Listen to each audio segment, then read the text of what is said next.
ఉత్సవాలు ఇలాగే కొనసాగుతూ ఉంటాయి. గుమ్మడి గోపాలకృష్ణ గారు. ఏ సొసైటీ ఫర్ వైబ్రెంట్ విజయవాడ ఈ సంస్థ తరఫున మన గౌరవనీయులు, మన ఆత్మీయ పార్లమెంట్ సభ్యులు కేశినేని శివనాథ్ గారు సారథ్యంలో ఈ కార్యక్రమాలన్నీ కూడా శ్రీకారం చుట్టుకున్నాయి. విజయవంతంగా 4వ రోజుకు చేరుకున్నాయి. కళల భోజుడు అభినవ కృష్ణదేవరాయలు మన గౌరవ ముఖ్యమంత్రి నారా చంద్రబాబు నాయుడు గారు పరిపాలనలోకి వస్తే కళలే కాదు, రాజ్యమే సుభిక్షంగా ఉంటుంది. అందుకు అనేకమైన నిదర్శనాలు. పట్టిసీమను కట్టినప్పుడు పట్టిసీమ ఫెయిల్ చేయాలని చాలామంది ట్రై చేసి దాన్ని ఎగతాళి చేశారు. ఆ పట్టిసీమ ఇవాళ గత ప్రభుత్వంలో కూడా ఆ పట్టిసీమ వదలంది రైతుకి నీళ్లు దొరకని విషయం మనందరం చూసాం. ఆయన ఆలోచన విధానం ఎప్పుడు కూడా ఒక 20 సంవత్సరాలు ముందుకుంటుంది. విజన్ 2020 చేశారు. హైదరాబాదులో సామాన్యుడి కొడుకు కూడా ఐటీలో విదేశాల్లో ఉద్యోగాలు చేస్తున్నటువంటి విషయం మనకు తెలుసు.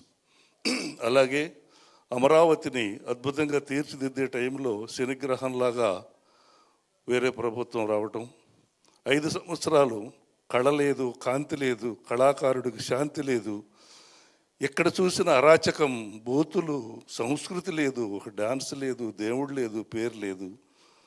ఇలాంటి మహాకళారూపాలైనటువంటి తోలుబొమ్మలాటలు లేవు, డాన్సులు లేవు.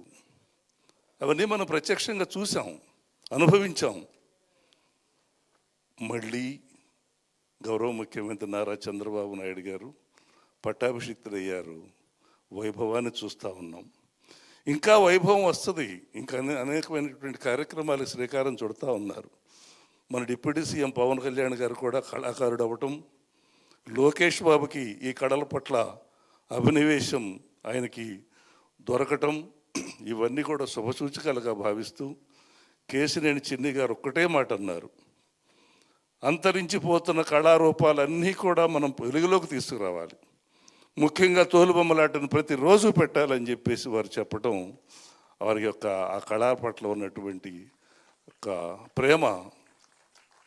ఈ తుమ్మలపల్లి కళాక్షేత్రాన్ని ఏ రోజు ఖాళీగా ఉంచొద్దు, ప్రతిరోజు మనం అక్కడ కార్యక్రమాలతో నింపాలి అని మాకు ఆర్డర్ వేశారు. ఇది సంవత్సరం పొడుగుతా కళాకారులకి నిలయంగా మారాలి, ఇది ఖాళీగా ఉంచొద్దు అని చెప్పేసి మాకు మా మీటింగుల్లో చెప్పటం, ఆయన కళా ప్రియత్వానికి మేము పాదాభివందనం చేశాం. అంతేకాకుండా ఆయన శ్రీమతి గారు జానకి గారు, మరి మా పట్టాభిరామ్ గారి మిస్సెస్ గారు, వీళ్ళందరూ కూడా వచ్చి చూస్తూ ఉన్నారు కార్యక్రమాలందరూ కూడా. ఎందుకంటే ఇవి దాదాపు 5 వేదికల్లో జరుగుతూ ఉన్నాయి. ఎంపీ గారు అన్ని చోట్ల పెద్ద పెద్ద వాళ్ళందరూ, సెంట్రల్ మినిస్టర్స్ వాళ్ళందరూ వస్తూ ఉన్నారు. వాళ్ళందరికీ ఆతిథ్యం ఇవ్వాలి, వాళ్ళ గౌరవంగా రిసీవ్ చేసుకోవాలి. అన్ని బాధ్యతల్లో ఉండి కూడా ఇక్కడ ఏం జరుగుతుందని ఆన్లైన్లో చూస్తూనే ఉన్నారు. శ్రేయస్ మీడియా వారు చేస్తున్నటువంటి యొక్క పబ్లిసిటీ, వాడు చేస్తున్నటువంటి యొక్క టెక్నాలజీ ప్రకారంగా ప్రతి మనిషికి విదేశాల నుంచి కూడా ఫోన్లు వస్తూ ఉన్నాయి. అద్భుతంగా చేస్తున్నారు, అద్భుతంగా ప్రతి కార్యక్రమం మేము థియేటర్లో కన్నా ఇంట్లోనే బాగా చూస్తున్నాం అని చెప్పేసి వారు చెప్పడం మాకు ఎంతో సంతోషంగా ఉంది. కాబట్టి ఏమిటంటే ఈ కార్యక్రమాలు విశేషంగా ప్రజలను ఆకర్షిస్తున్న విషయం మనందరం గమనించాం.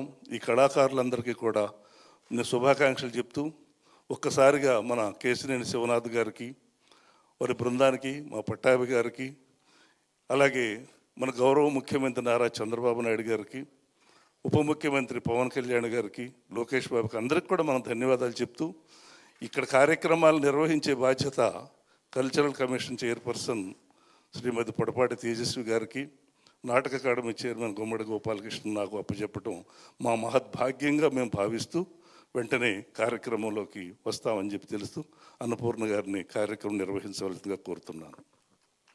ధన్యవాదాలు సార్. ఈనాటి విజయవాడ ఉత్సవ్ 4వ రోజు సాంస్కృతిక సౌరభంలో మొట్టమొదటిగా మన ముందుకి రాబోతున్నారు పల్నాడు జిల్లా నరసరావుపేట నుంచి